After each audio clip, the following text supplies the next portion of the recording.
Congressman Igay Erese ng Caloocan, walang takot na binatikos ang administrasyong Marcos.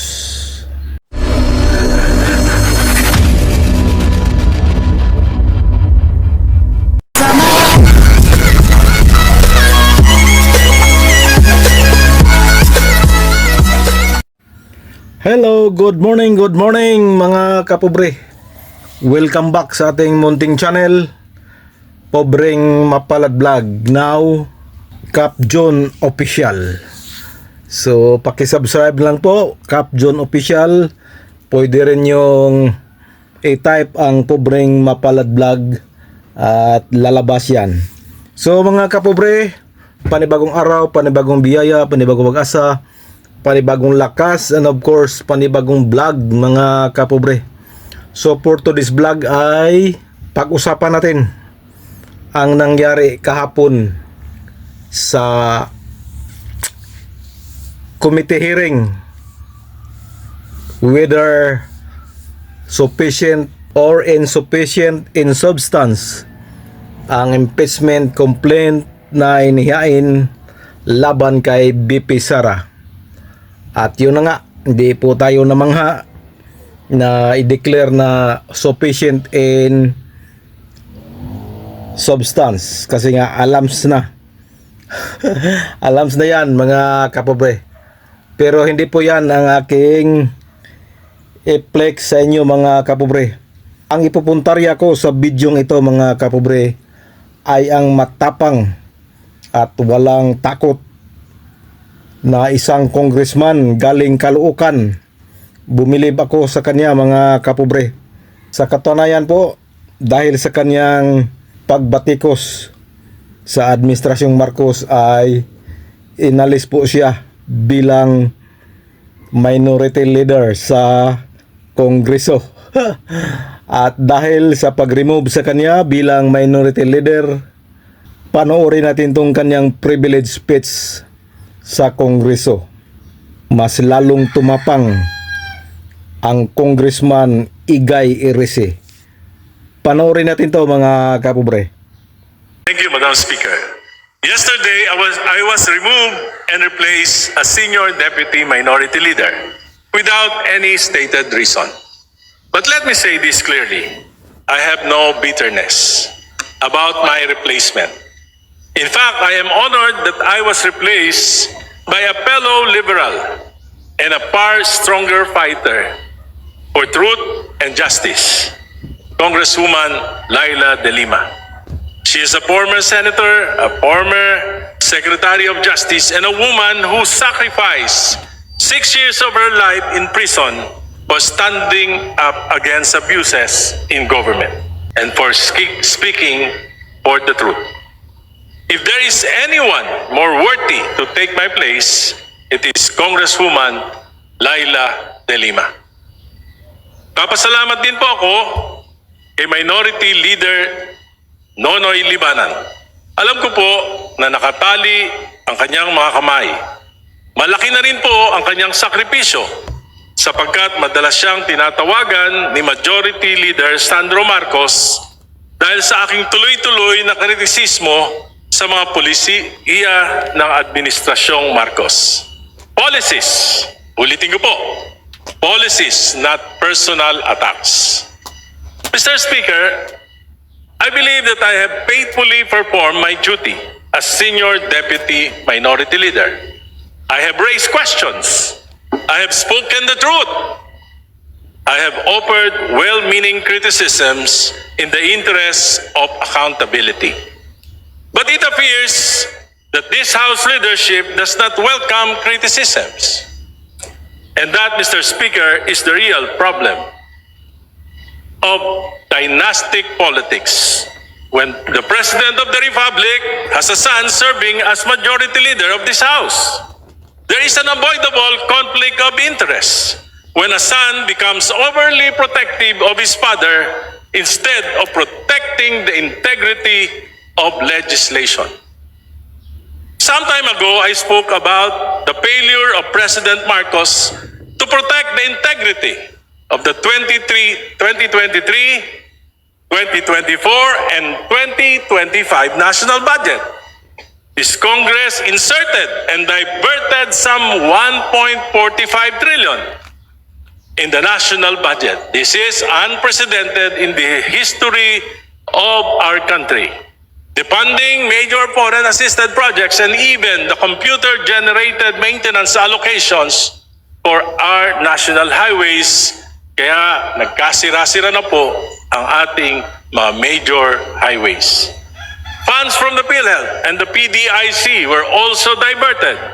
Money that should have protected the health and savings of our people, only to end up in ghost projects or substandard infrastructure. And so I ask, why did President Marcos allow this? Why did his cabinet remain silent? How could such massive diversions happen under his watch?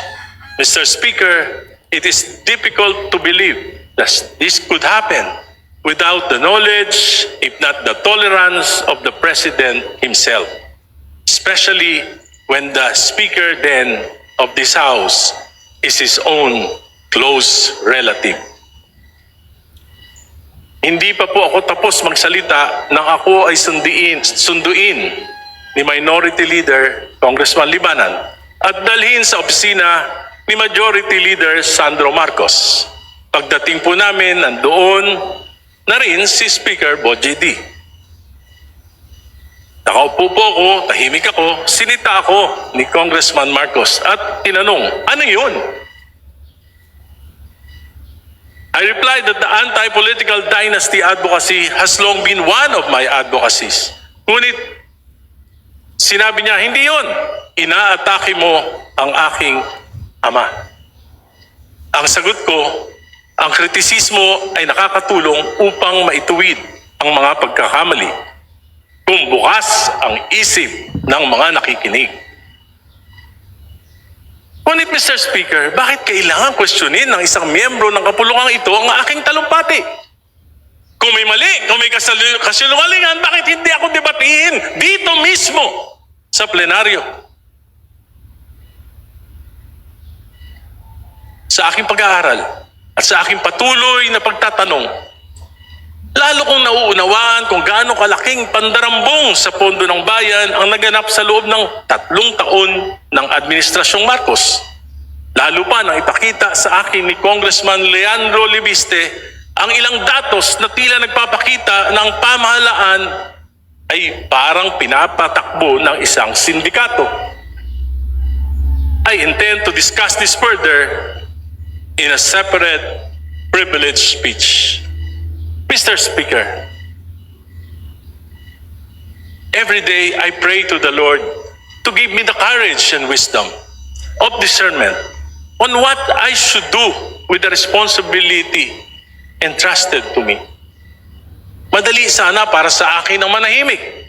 Madali sana para sa akin na sumabay na lamang sa agos upang masiguro na mas tahimik ang buhay at baka manalo pa uli ako sa eleksyon sa 2028. Madali sana para sa akin na itigil na ang laban na ito na maaaring tawagin ng iba na recklessness at padalos-dalos. But there is a greater calling, something that I cannot ignore, no matter how inconvenient it may be for me and for my family. Something that I cannot close my eyes. Just like when the Lord called Abraham and said, "Go from your country and your father's home to the land that I will show you." And Abraham followed without hesitation. He followed the Lord. Even the uncertainty is unimaginable because he trusted that the Lord would guide him and that he was doing something for God and for his fellow men. For me, what I'm doing is a bit risky. That would already be an honorable life to live.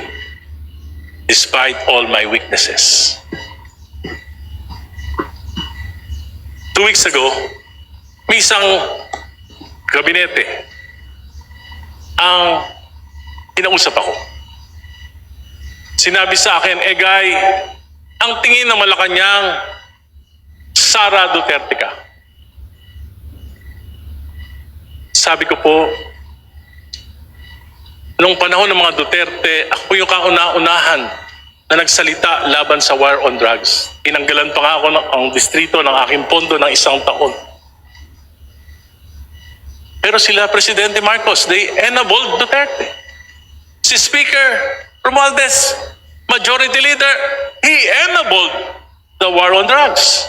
Yung mga kasama natin na nagpa-prosecute ngayon kay Duterte, they enabled war on drugs. Ako po, nakipaglaban. At hindi ko po nilalabanan ang dinastiya ng Marcos lamang. Dinalabanan ko rin ang dinastiya ng mga Duterte sapagkat alam ko na ang punot dulo ng korupsyon dito sa ating bansa ay ang pataba at ngayon mabubundat ng mga political dynasties. Sabi sa akin, Guy, yung mga salita mo nakakapagpalakas kay Sara Duterte. Sabi ko, mali yan. Secretary, ang nagpapalakas kay Duterte ay ang patuloy ng mga palpak na polisiya ng Administrasyong Marcos. Sinabi magpapakulong December 15, nagpakulong ba kahit isa? Sinabi ipapasa yung Independent Commission for Infrastructure na mag-iimbestiga.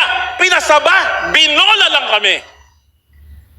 Sabi, magpapasa ng isang makatotohanang anti-political dynasty, ipa-priority. Ano nangyari?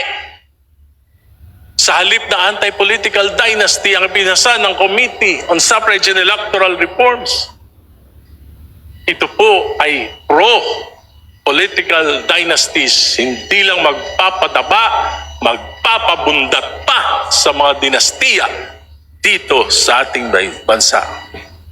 Today, I bow out as Senior Deputy Minority Leader of this House. But I am even more emboldened to be a stronger voice against what is wrong with our system. I may no longer have the position. I may no longer have the committee membership. But I still have the knowledge. I still have the experience. And I have still the voice and commitment to stand against what is unjust, what is corrupt, and what is abusive. I am no longer Senior Deputy Minority Leader, that I will be the equalizer in this House. Thank you, Madam Speaker. Thank you, my colleagues, until my next privilege speech. Thank you.